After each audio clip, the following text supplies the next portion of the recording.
ಸ್ತುತಿ ಮಾಡುತ್ತೇನೆ ಸಭಾದಾಗೆ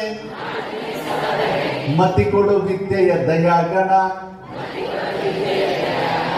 ನನ್ನ ಜಯಕಾರ ನುಡಿಸುತ್ತ ತಾಳದೊಳಗೆ ಮಾಡುವ ಶರಣ. ನೀತಿವಂತರ ಮನೆಗೆ ಹೋಗಿ ಊಟ ಮಾಡಿ ಬರುವಾಗ ತಪ್ಪು ಸಾಡಿ ಬಿದ್ದನಾಡು ದಾರಿ ಒಳಗ ದಡ್ಡ ಹೊಟ್ಟೆ ಹೊಡೆದು ಪಾಯಸ ಹೊರಗೆ ಬಂದು ಬಡ್ಡ ತುತ್ತಿಕೆರೆ ಒಡೆದಂಗ ಬಳಿದು ಒಳಗಿಟ್ಟ ಸರಪಿಳಿದು ತನ್ನ ಕಟ್ಟ ಚಂದ್ರಮ ನೋಡಿದ ಕೆಟ